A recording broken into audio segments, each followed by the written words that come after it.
How do you know when you've found the one? Hey everyone, this is Shetty and welcome back to my YouTube channel. When I make videos about love and relationships, I know that they really connect with you. And a lot of you have been asking, Jay, how do you know when you've found the one? So here you go, this is the video for you. If you've got any insights or ideas on how you know when you've found the one, write them in the comments while you're listening to me rambling on and giving you these insights. Now, think about it for a moment. In your life, you've probably had relationship and love advice from so many different people and places. You've probably had some from your family. Your grandpa, he just asked me to marry him one day, and I was like, no. No. And you've probably had some from your friends. You're already saying I love you in this relationship? It's been like a month. It's been 3 months. Not to forget, you've definitely had tons of advice, knowingly or unknowingly, from the TV programs you watch. Dumper. And without a doubt, the movies that you watch have had a massive impact on what you think love looks like.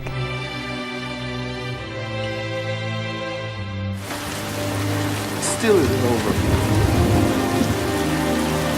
And last but not least, the songs that you listen to. Every year, new movies, songs, TV programs are all released about finding love. You've got dating shows, reality TV, and every week you have a new app that's promising you it will help you find the one. You've got apps that help you find vegan people, non-vegan people, people who love cars, people who love traveling, and then even Cuddler. It connects you with people who are just looking to, you guessed it, cuddle. Bristler matches people with beards with those who want to stroke them.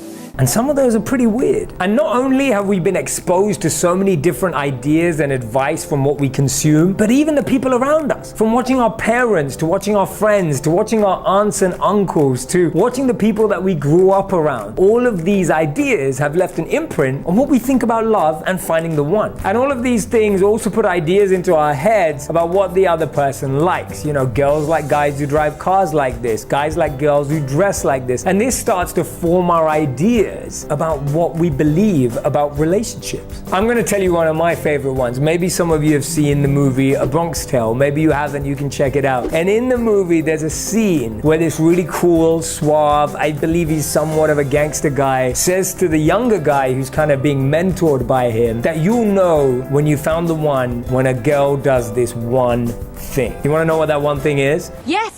He says that the ideal girl is a girl that when you take her to your car, you open the door, you let her in, she sits down, and while you're walking around the back to get to the driver's seat, she'll lean over and open your door for you. If she doesn't do that, she's out, right? She's not the one. So it's crazy to believe that there's so many different stories, so many different examples of advice being given to us all across our lives. What I'm going to do today is give you my top 10 ways of knowing when you've found the one. Are you ready?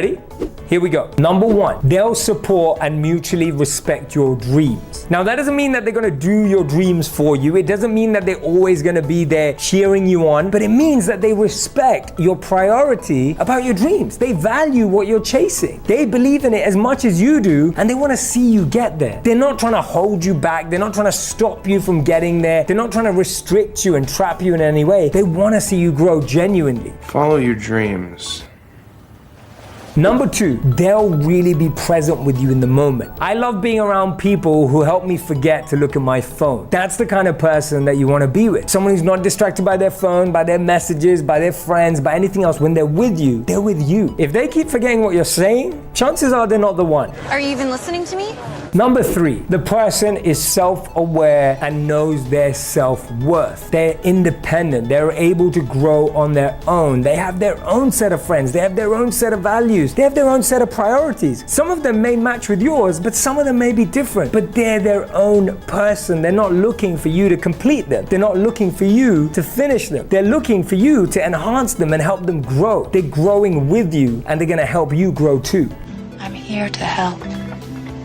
Number four is the tough one. It's called trust. Probably one of the hardest, rarest thing in the world. And I'm talking about without checking. Are you spying on me? Now, this one's a tough one because sometimes you find out the hard way, and some of us have been there. So my take is that trust should be earned. It's not something that should be given up front, but it's something that is earned. Usually we have this belief that I either trust someone or I don't trust them at all. My idea is that there's actually layers of trust. You have no trust at the bottom, but then there's step 1, step 2, step 3, step 4, etc., which leads to unconditional trust. The challenge is we put our expectation when we're with someone that we can unconditionally trust them. And actually their trust levels down here, that gap is exactly how much pain you end up feeling. Remember, trust is something that's earned. Don't give it straight away. Let that person through their actions and their thoughts and their words earn your trust. You're gonna have to earn it. Number 5, you don't always need someone or something else to keep the chemistry, keep the entertainment, and make things fresh. When you feel like you always need an external form of thrill or excitement to keep everything special between you two, it's a sign that you may not actually be connecting with each other, but connecting with that other thing. Want to sit and watch some more TV? Number 6, you can spend time apart but can't wait to be back. So you're comfortable traveling in different parts of the world for work, studying in different areas of the world, maybe in the same country, maybe in a different one, but you can't wait to be together. And the challenge is that we usually get frustrated. When you're apart from someone that you love or want to be with, you start getting frustrated and you take it out on them, which actually weakens the relationship. You know when you found the one because you'll realize that you don't let that frustration affect your relationship with them. You find other ways of releasing, sharing that, but you're making sure that you're not ruining your own relationship because of the frustration of not being together in the first place. I don't want to fight with you. Number 7, you can disagree. This is the tough one. People think that you found the one when you agree on everything, when you like the same stuff, when everything matches. That's not true at all. You can actually disagree with that person. You can have different ideas and you still learn to work together. It's pretty difficult to find anyone in the world who agrees with you on absolutely everything. So to expect to find the one who has that, that's pretty unlikely. I disagree. Number 8, you don't have to like each other's friends. I think there's so much pressure to be liked by the other person's friends, for them to like your friends, for your friends to like them. Chances are that you're putting in way too many tick boxes that are going to be quite difficult to manage. Now, if your friends think that they're totally crazy or they think your friends are crazy, definitely take a look at that. She's very picky, dude. But the truth is that it's important that you guys get along. Even if they're friends with a whole different circle of people and you're friends with a whole different circle of people, that doesn't mean you can't be great together. We are great together. We are a great team. Number 9, you can be your real self. Not your LinkedIn profile, not your Facebook profile, not your Instagram profile, not your Twitter profile. You can let go of all those identities and just be yourself. Who are you?